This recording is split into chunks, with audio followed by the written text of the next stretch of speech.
Hi, my name is Sam Ross, and I am the Life Group's pastor at First Burleson. And if you're like me, you love ministering to people and connecting with them, but you've been struggling over the last couple of days and weeks because the usual way that we get to do that is no longer available to us. And I've been struggling a lot. I'm not a very creative person myself, and so I lean very heavily into other people for ideas. And I have two close friends that I work with. Their names are Erin and Daniel, and they are very creative people. So I have relied very heavily on them. They've had some great ideas on how to keep specifically students engaged through social media platforms, challenges, even personal phone calls, and our whole church has really adopted kind of what they have set as a model. And so we had a conversation about that. How do we maximize these platforms to increase engagement and connectivity with our church people? Because there's a lack of that right now. We want to make sure people still feel connected, accepted, like they belong, and we especially want to make sure that we are caring for people. And one thing I want to mention before we get into this video is that right now, originality is extremely overrated. There's no reason for us to be coming up with our own ideas when it comes to connection.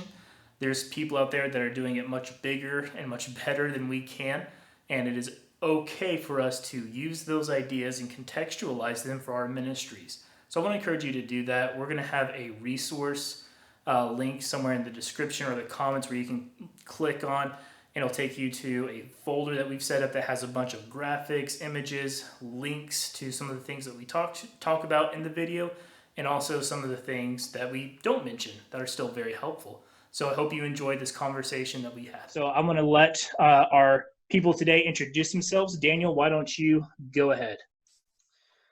All right, my name is Daniel Morrow. I am a student pastor at First Baptist Church in Burleson, Texas. The new guy on staff, also a senior staff member, so that's been fun. The new guy and the young guy. So been a lot of fun navigating the newness of this season with our church and with our people and with our leaders and with other leaders across the state and across the nation. Yeah, that's me. Erin? Hi, I'm Erin, and I am the Student Ministry Associate for First Burleson. And I've been here for about a year and a half and just a couple months in a full-time role, but I've been at the church for a year and a half, and I'm super excited to get to talk about this today. Cool. Thank you all so much for doing this. Things can be very beneficial to a lot of pastors and also people that maybe even aren't in ministry, but have the desire to minister to other people during this time. So we're going to start off our conversation with just something you guys have been doing extremely well in student ministry. Um, there are a lot of ways to connect over social media, and churches have been doing that for years now, but right now it is very important while we are socially distanced from each other. So I want us to talk about what are some of the fun things that you know to do or have done to connect over social media. I'll start. I'll lay a foundation, and then I'm going to let Erin talk about what we've been doing because she's been a creative driver there. We are basically assuming that our students are bored out of their minds and that they want to connect. And so basically, if we have an idea and one of us texts it to the other, I don't think yet either of us has said, hey, that's a bad idea, because any idea is a good idea when people are desperate for connection. And so as we've been processing the things that we do, which we've primarily been on Instagram, and that's because we have a little over 500 followers, probably 400 of those are teenagers, if not more, who are either students, high school students, junior high kids, or college kids. So the interaction we've had has been pretty robust and pretty cool. We've been sending some of that stuff to Facebook so to get parents involved. But overall, it's been a lot of Instagram, and we picked that just because that's the platform where we have the biggest span of influence and the broadest reach with our students. And so we don't overthink anything right now, which is hard for me, but we're not overthinking anything. If we bad idea, it's a good idea, and almost everything's a good idea, and so we're running with it. And so with that in mind, I'm going to turn it over to Erin and let her tell you all a little bit about some of the specific things we've been doing. Yeah. And we've chosen Instagram as our platform because most of our students reside there as their primary social media platform. And so we've kind of just decided that it's wisest to spend the most amount of time there. And we've kind of seen the fruits of that lately. Within the last week, our Instagram engagement has been up 500%, got about 20 more followers on it. So it's clear from the stats that people are using Instagram much more now lately, but we've been doing things like on Tuesdays and Thursdays, we post a challenge for the kids. And this serves a couple of purposes. One, to take up some time while they're in quarantine, and also just to give them something to look forward to. It's always nice when you're indoors for like an extended amount of time to have that next thing that you're really looking forward to, saying, okay, I know I can make it to Thursday. There's going to be another fun challenge on Instagram. It's going to take a little bit of time for me. And so that's been really fun. We've done things like a basketball trick shot. We had the kids make a drawing or sculpture of Daniel, and they had a lot of fun with that one. We also had a dance challenge, and today we've got an Instagram scavenger hunt going. So we're really excited to see those results. And the kids have been participating and sharing, and so that's been really fun. And we've also been pushing our student services through Instagram. Our Wednesday night Bible study is on Instagram Live, and we do a pre-recorded Sunday service. So we've gotten a lot of engagement and had some great feedback on that. So it's been fun. You know, one of the values of our church and our staff culture is that we crawl, then walk, then run. We've been intentional with what we're doing online, particularly the Tuesday, Thursday, we call it COVID Crazies Challenge. There was the initial feeling of, hey, let's do something every single day to keep them engaged, like almost like a hastiness to try to figure out things to do, and yet at the same time, I don't think we would be pulling anything off with nearly the efficiency and as well as if we just started running from the get-go. And so really, we kind of slow rolled some of this stuff last week, getting into it, testing the waters in like a crawl stage. I think we're starting to walk now, but that momentum is building so that we can run soon, very, very soon. And so I would definitely caution and tell people, man, don't go 0 to 100. Try to go 0 to 30. Stay in that school zone speed limit before you start ratcheting it up to highway speed, just so that you don't burn yourself out at the beginning of this thing, but also so that you can kind of keep the anticipation there. I think anticipation has been working highly in our favor so far, which has been cool to see. And really, that just goes back to that value statement. We're going to crawl before we walk and walk before we run. So definitely using that as a framework for our thinking. Cool. But yeah, those are awesome. And I know that there was a specific app that y'all used for the dance video. And I want underneath our video here in the comments or in the description to plug in a couple of resources for churches to easily access. What was the name of that app? Oh boy, I don't know. Way. Yeah. And you can literally be anybody and make this happen. I'm actually surprised it hasn't blown up more than it has. I stole from somebody else. It gives you a few prompts. You move side to side and back and forth, and then it creates a little avatar for you, and you pick a dance and it dances for you. So it makes you look like you're dancing, kind of, and it's a lot of fun. So we all did that. Our senior pastor even did it. Our executive pastor did it, which I thought was a huge move. It was great for him and great for people to see him being goofy. And so, yeah, for sure, let's drop that in the comments. Cool. And that's an iPhone only, though. I did learn that. I've been told it's an iPhone only app. So you can prove me wrong. that would be awesome. But Before we move off of this topic, I want to dive a little bit deeper into what it is that y'all are doing, because you're saying, hey, go out and do this trick shot. And I guess what you're doing is encouraging the students to film themselves doing that and send it into you. What are you then doing with those things that they're sending into you, whether it's their drawing of whatever, or their trick shot or their dance video? How are y'all using that once you get it? So if you're new to social media, there's this thing called tagging, where you literally have to it's a button that you push, or you mention the profile in the video or the drawing via typing it in before you push send.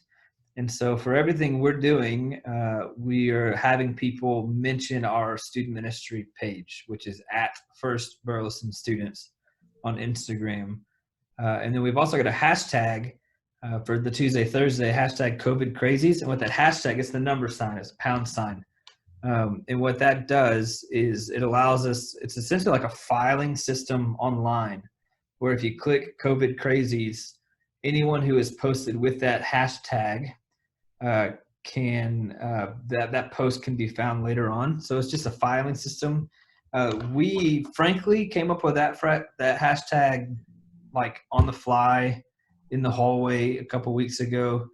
But it was lucky for us because it's not a very well used hashtag. Like there's 23 posts and we may be half of those. And so we kind of looked into that. If you do something that's too familiar and too overly used, you could have like millions of people using the same hashtag. It'd be hard to file away and find things. But tagging people, videotaping or taking pictures of what they're doing and then tagging us in it, then allows us to turn around and share it on our page or push it out in posts. And so we've been very intentional with that. And that's just kind of a 411 basics of social media. So if you're new to the game, that's something to know and to put into use for sure. Cool. So I've noticed on y'all's like Instagram stories that you'll like post the like results of things that you're getting back. And I think that's great because what you're allowing people to do is see each other whenever they're distant, and it's on a public platform, which that's what the church is. It's a public platform where on Sundays we were seeing one another and getting to interact, and now that's not happening. And so you're getting people to interact with one another, see one another on your social media platform. And so that's really great. So people are still feeling connected. They're also being competitive and challenging one another. So it's a great way to increase fellowship and still help people feel connected, which is really important right now. Do you have anything else to say about being creative over social media before we move on to our next topic? One thing that I think is often underappreciated and underutilized by many people in ministry and people in general is intentional one-on-one conversations. I think that people forget how valuable it is to make a phone call with somebody to check in on them. And so that's something that I've been very intentional on doing, especially with our life group leaders. We have 38 life groups at our church, and I've been making sure to make intentional connections over the phone with each one of them. And you guys also put together some really great ideas on a strategy for making those phone calls more intentional and more specific and also mission oriented. So if y'all would like to take some time and break down that idea, I would love to hear more about it from y'all. Yeah, so I'll start again. The idea of the check-ins in a systematized way of doing them came to me really right at the very outset of realizing that the church was about to become the church scattered rather than the church gathered. So about a week and a half, 2 weeks ago, driving in my car all by myself on a rainy night, it just hit me. And I thought of this system that's not rocket science. It's just a systematized way to keep up with people, which was 3, 2, 1 check-ins. So intentionally making phone calls to our people, asking them 3 questions um, it's sorry, 3 questions, 2 affirmations, and then giving them 1 commission. So we're asking them, how are you doing? How is your family doing? Is there anything that you need? And then we're affirming them and telling them, hey, we love you and we are here for you. And then our commission for our life group leaders is, all right, glad to catch up with you. So glad you're doing well, or thanks for allowing me to catch up. Now go and do the same. Go and make disciples. Go and have conversations with people. Go and talk with people about Jesus. Help lead people closer to Jesus in this time. Yes, do these check-ins, but also continue to go deeper. And it's just a systematized way to stay connected that has now become an entire church strategy for our leaders, where we're calling intentionally both life group leaders, Sam has mentioned that, all the way down, but also we're calling our people that were deemed high risk, so 75 years of age and older, as well as those with underlying health conditions. Those were all divided amongst our trustees and our senior staff members. And we've been making weekly phone calls there as well, just to make sure that nobody is living completely in isolation and that we stay connected. And so it's given us I've got a friend, Matt Getty, who would talk about guidelines versus rules. And I would call this a guideline. So these aren't robotic conversations where we're reading scripts, but these 3-2-1 check-ins give us a guideline so that we're all moving in the same direction, although we're making hundreds of different calls to different people. And so we're in a couple weeks in on that, and we're seeing some really, really good returns, and people are very thankful. And our hope is that our life group leaders are going to start kind of following our lead. We're leading from the top down. So we're not asking our life group leaders to do anything that we're not doing either. And that's intentional because we want them to see that we are leading together. We're not leading alone, but also that they can do this and that it's not as overwhelming as it may seem. Cool. Erin, do you have any stories from your phone call so far about people maybe that were thankful for a phone call that hadn't gotten one yet, or that felt appreciated as they were being checked in on? Yeah, I think each and every contact that I've made, it's been received very well. People are really just wanting to be checked in on, even if they're doing okay. It's just that human contact that, hey, I was thinking about you and I care about you. So it does mean a lot to people. And another layer to that 3-2-1 checklist that Daniel was talking about was that once you check in on your life group leaders and your people, they have then been modeled what you now expect them to do with their life group. And so it's almost a chain reaction of caring for people. And so it's been pretty successful so far, and we're hoping to see more and more fruit from it in the future. But especially when you're living in isolation, it's the time to be more connected than ever. That's great. And, I heard a quote recently from a teacher friend of mine, works in a local independent school district. And she said essentially like, hey, it looks like we're about to find out who was a teacher and who had a job. And I thought that was awesome. And so I think that as from a leadership standpoint, we're about to find out who is an actual life group leader or a group leader and who was just in a service position.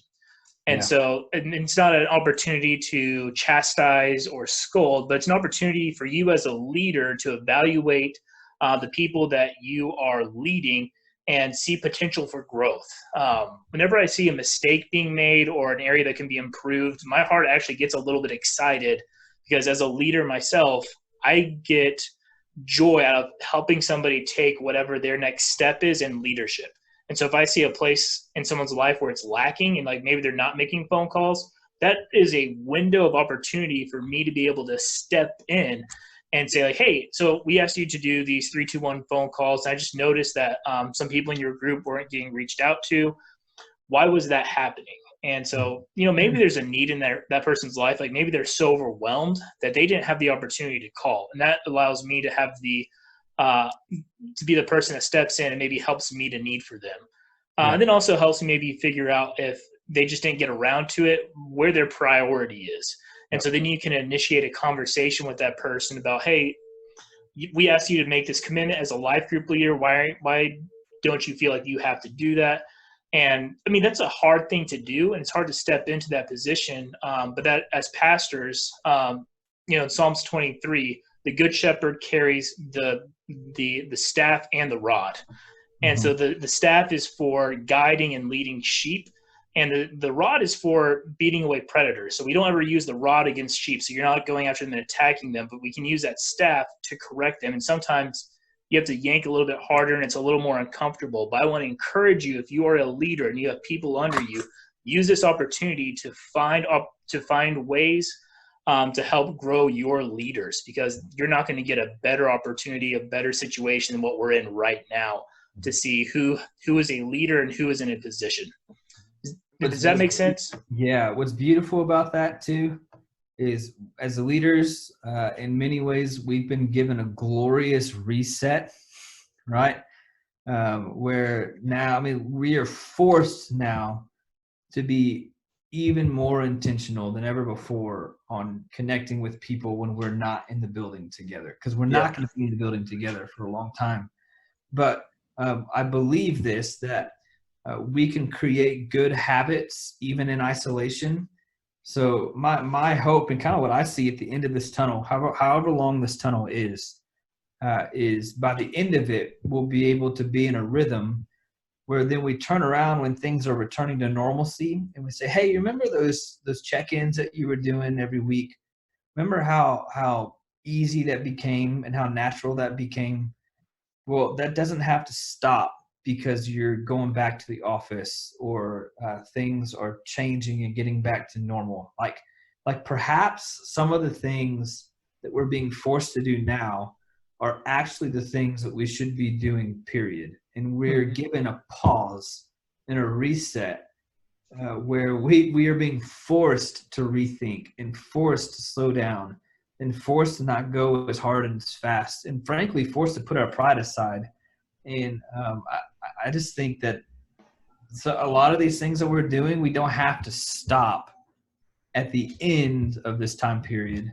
And that could be really cool when things begin to return back to a new normal or some normalcy is returned. Yeah, I love that. And I want us to continue on our list. I want to make sure that these little segments are easily digestible. So I think we need to move on. But our third topic is this: how do we keep people engaged and connected during a live stream service? So the idea behind this is, so you've got your live stream service set up and you're doing it through Facebook or wherever you're doing it. And this is really for a platform that allows engagement like Facebook.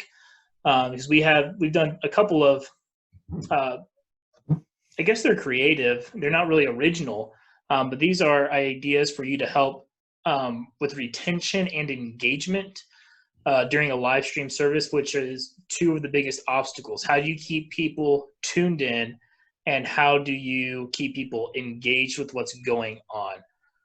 And so I would ask if there's anybody. I would like to start this one off, but if y'all have ideas that you're just dying to share, would love for y'all to go ahead. You start it off. Okay, great.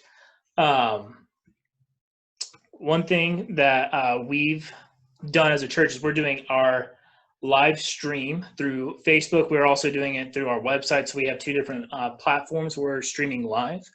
And on our website, it is just a media player. There's no interaction, but it's a place for people to be able to go on to if they don't have social media.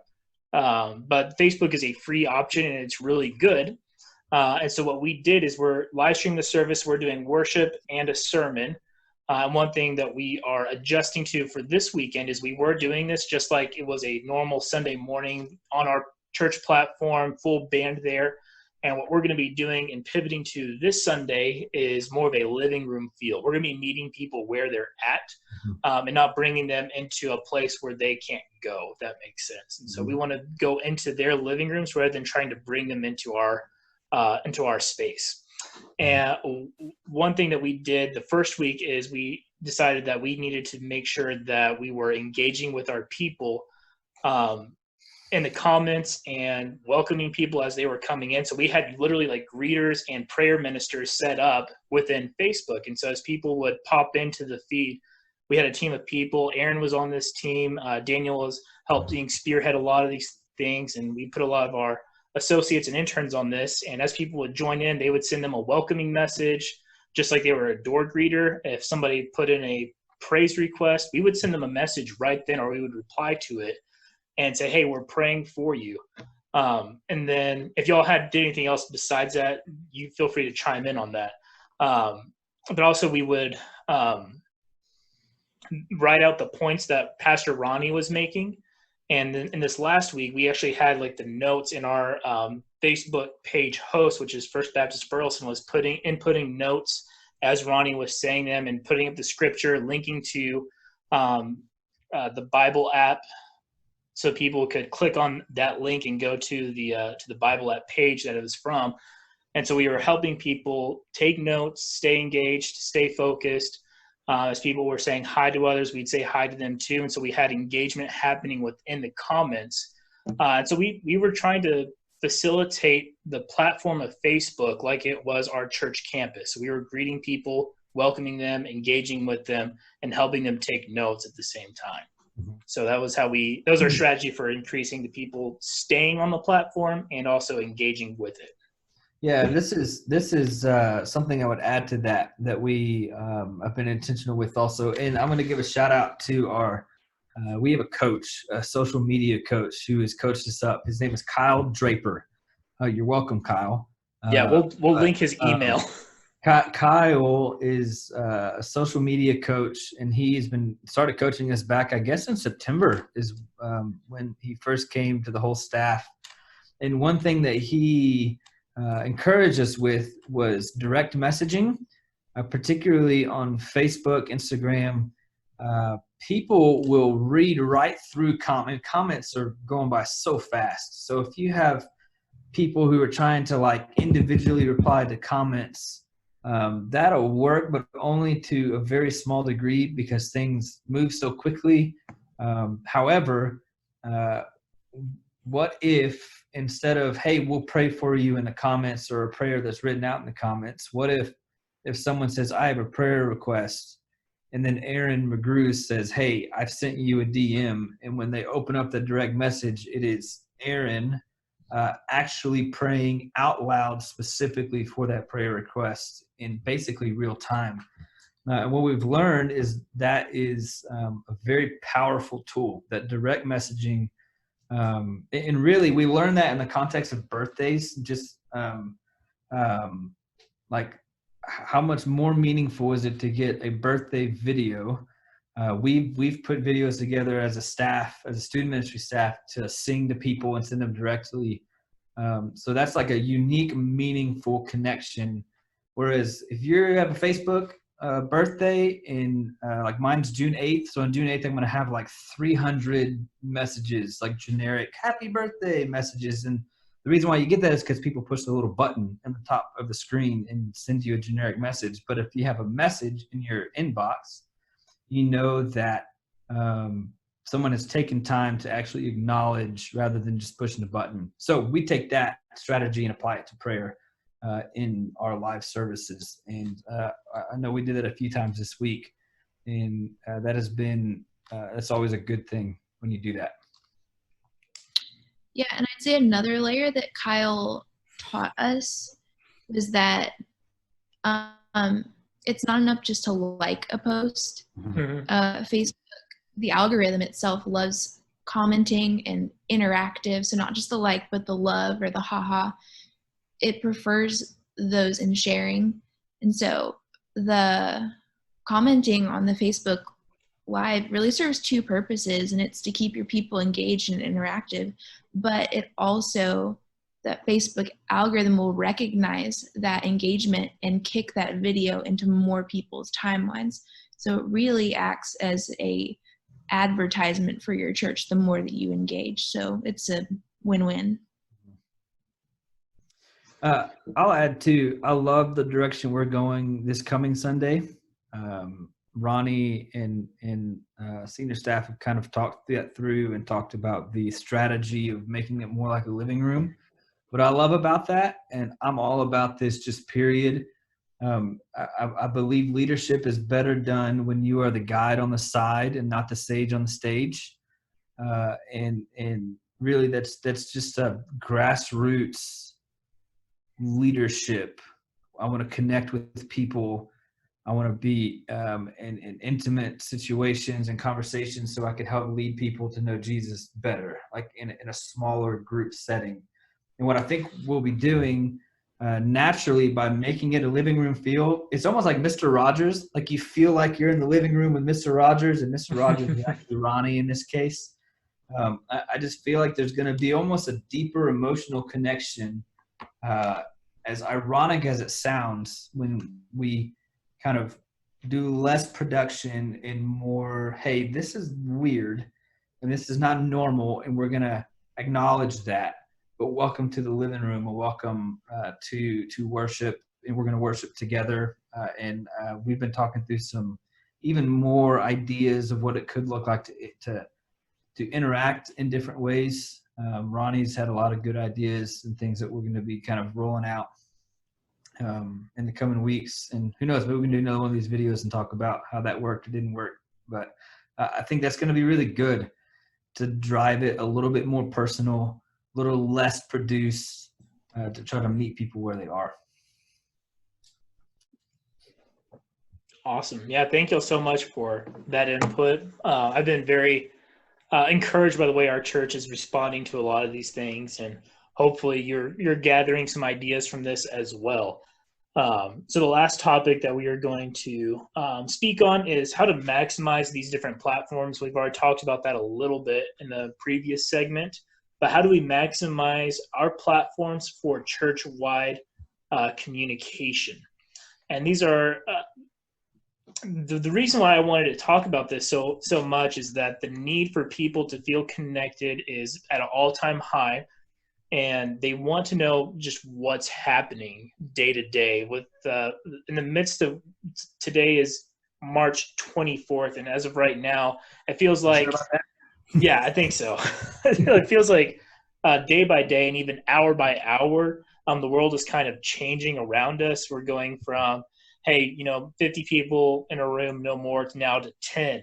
And then our county that we're in is making changes to, like, hey, we're now going to implement these changes as a law, or we're going to enforce certain things. And so we're just trying to adapt to what is happening at our governance level from the county, state, and even our national level. And people want to know how the church is responding to those things. And so one thing that our senior pastor, Ronnie, has been doing, is an 8 a.m. live stream on Facebook every single morning, where he gives like a state of the church address. Lets people know what's happening, initiatives that we're doing, needs that are that need to be met, prayer requests. He's giving updates on what we're doing for our services and other things like that. Can you all speak a little bit onto the importance of doing that church-wide and also for your individual ministries? And I'll speak on that too in a little bit. Yeah, I'll take church-wide, let Erin take individual ministries. The most important, the most important face for our staff, for our church, the most encouraging person, positionally based upon where the Lord has put us in this time period, is Ronnie Marriott, our pastor. And so we've taken it very seriously to make sure that there is at least one connection point to Ronnie Marriott every single day. So that's why we're doing that Facebook live video. And frankly, it's not always perfect. Even this morning, we had a little bit of fun with them, but there was a glitch in the system, And so he had to even go back and like reshoot some of the video live and just, face up and say, hey, there was some things that went wrong. Here's what you missed if you couldn't watch that whole video. So it's not been like perfectly produced and without a hitch, but at the same time, I think it's been a very meaningful connecting point for our people. So there were upwards of 50 people online live with him, but it's getting hundreds, if not thousands of views from people who are sharing it, people who are going back during the day to look at it. And what it becomes is it's an 8 a.m. Here's what today looks like. Here's what's happened yesterday. Here's what we have coming up. Here's how things are rapidly changing. It's just it's a rhythm. We talk about rhythms a lot, which before this was a Sunday morning, Wednesday night rhythm. Now we've got a new rhythm, which is every Monday at 8 o'clock, Ron and Marriott's going to be live. You get to go into the living room, the real living room with the pastor, and he's going to give you an update. He's going to encourage us. He's going to pray. And so that's been really good. We've been using MailChimp for a while. I know most people are doing that now. It's kind of the do-all communication tool. So we're still sending out weekly prayer emails, prayer list emails, which we've been doing. Facebook. A lot of our families and our older people in our congregation do have Facebook access, so we've been really active there. Students have been super active on Instagram on purpose, but for the rest of our audience, there's been a lot of Facebook interaction, pushing things out, maximizing what you can do there beyond just a Sunday morning service. There's just so many ways to connect, and people are spending, frankly, too much time on Facebook right now. But I think there's ways to capture their attention for that and use that to do that.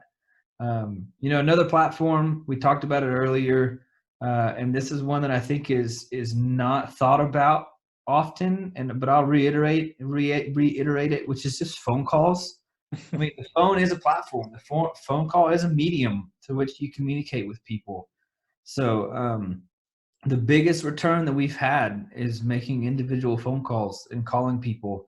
And as a millennial, I was skeptical calling at first when I could just text or email. And yet even my fellow millennials that I've called have been really thankful for a connection, either FaceTime, face-to-face, or just to be talking to another human outside their house about different stuff. And so that's been really cool to see that. And those are some ways that we're maximizing our platform in ways that you can maximize different platforms that you have as well. I think Erin's going to talk a little bit more specifically about student ministry. There's some things that we're doing that are pretty cool. Yeah, so one word that I was going to mention, Daniel mentioned too, was rhythms. And human beings naturally are just very routine oriented. We like doing the same things at the same time, and we like that predictable nature about it. And so with our platforms, we use it in rhythms. And so our students know to expect a challenge on a Tuesday and a Thursday, and they know to expect our Sunday service and our Wednesday night Bible study, and they know when it's going to come, and they know that we haven't gone anywhere. And so just keeping that rhythm up and keeping it consistent will go a long way, and kids will start to look for it. And so it's really important just to keep that in front of them.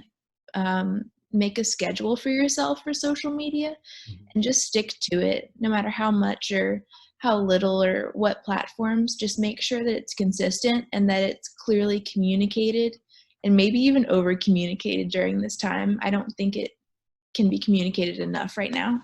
So hey, talk about you in particular are having a lot of success with the Bible app as well. Would you share what you're doing there? Yeah, so the Bible app, this is actually, I'm kind of embarrassed that I only recently discovered it, but you can invite people to do plans with you. And I always knew that you can invite the people that you were friends with, but you can actually go onto a plan, pick it, and get a URL, and you can have up to 150 people on a Bible study with you just by sharing that link. And so I am doing a study on Esther for 40 days, and I've invited our female life group leaders and all of the girls in our youth ministry to join in on that. And Daniel has a study on the book of Daniel that's 40 days. And we've got about 40 girls in on it now, and we're just daily reading through the book of Esther. And I love it because there's a devotional portion, there's a scripture reading portion, and then every day there's a platform called Talk It Out, and you post your comments, your thoughts for the day, and you can go through and see what these 40 girls are learning from God, and it might be something completely different from what you learned. And so it's that daily discipleship accountability, because when you finished your devotional for the day, you get a little check mark by your picture. And so it's just that added layer of accountability and opportunity just to dive into the word during this time where we're not physically together. We can still hold each other accountable for our discipleship and growing closer to the Lord. So that's been really fun. For sure. I think it's Stetzer. At Stetzer, he put an article out recently about the value of reading your Bible as a Christian, and how that is the biggest indicator for spiritual growth for the Christian is how often do you read your Bible. And so it's really cool. I mean, 40 girls, that's crazy. I wish I could tell you there are that many boys doing it. That's a whole nother conversation for a whole nother video, but don't get me riled up. However, it's really cool to see that. Now, I will say, even in the midst of this conversation, I just got an update, and this is cool too. I'm sure you get this too, Erin. Every time one of your girls reads through and comments, you get an update. Like 5 minutes ago, hey, this person has commented on today's reading, which is really cool. You can see it in real time and keep up with people. And at the end of the day, you're driving people to the Word of God. And I think that so much of what's going on and what the Lord is allowing drives back. I believe it's 2 Chronicles 7:14 drives back to the people of God needing to humble ourselves and seek Him, and He is giving us a glorious reset, an opportunity to pause, put some things in check. He's taking idols away. Like for me, football and baseball and basketball, like there is no NBA, so I can't spend my time watching NBA, and I get tired of watching reruns. So what am I doing with my time? Well, let's use that to seek the Lord. And so I love that we're using that Bible app platform and app for that. Very cool. And I'll I'll end this segment with a final thought, which is what we're doing right now, which is we're using Zoom conferencing. And this has been a strategy that we have implemented to our life groups.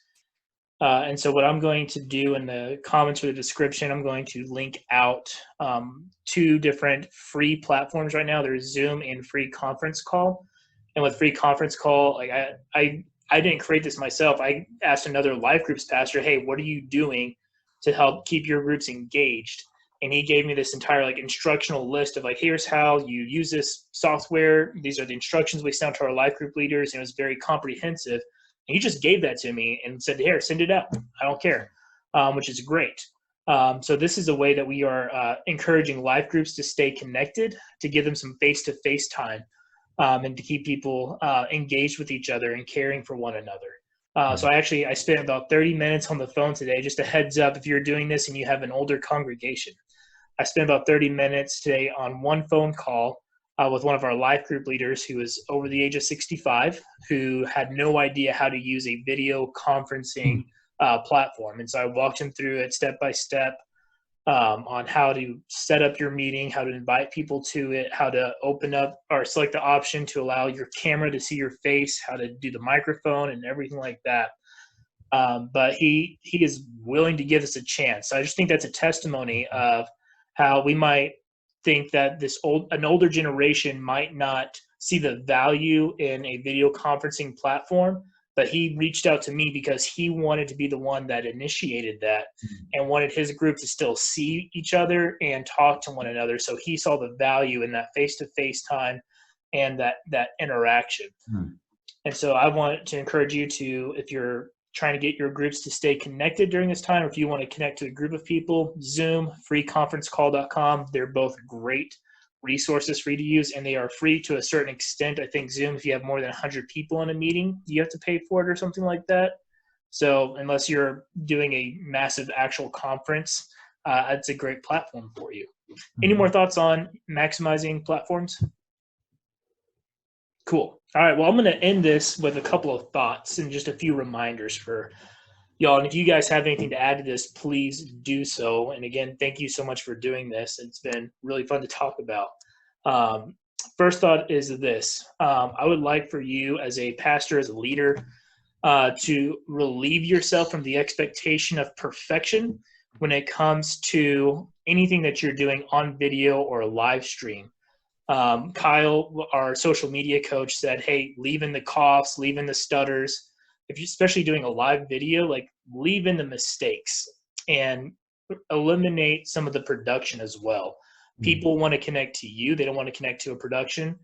They want to see and hear directly from you, not a version of yourself that is a little bit better or a little more polished than what you usually are. People have the desire to connect to you personally. And so you want to make sure that they can see those imperfections. Do you have anything to add to that? Amen. Cool. Amen. Yeah. So don't worry if your live stream doesn't sound great or if you have jitters.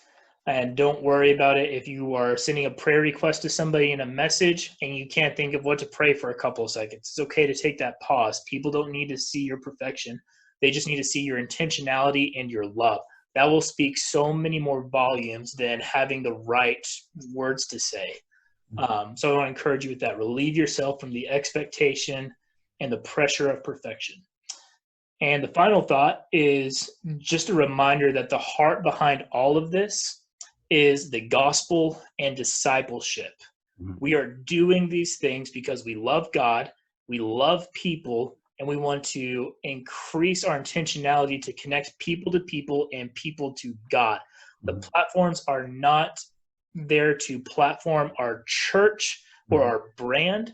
They are there to platform the ministry of the kingdom of heaven. And so at any time you feel yourself pulling away from that and worrying more about increasing engagement than you are and people actually being discipled or people being saved, just take a step back. Don't beat yourself up over that. Just take a step back and reevaluate what you're doing. Make sure that your intention behind putting out your trick shot challenge video is for discipleship. And part of discipleship is people having fun together and connecting to one another. So it's okay to have fun. It's okay to be silly, but make sure that your platforms are driving towards those two things, discipleship and evangelism. And so I want to encourage you with that. And Daniel, Erin, do you have any final thoughts? No? I'm good. Cool. All right. Well, thank you all so much for listening, watching, whatever you're doing, however you're interacting with this. Just know that you're loved. We care for you. And if there's any way that we can help, just reach out. Whatever platform this is being shared on, direct message us. I think my email's on here, sross@firstburleson.org. It's on the screen. McGrew@firstburleson.org, and then D Morrow@firstburleson.org. Reach out to us. We love to talk and connect. Love you.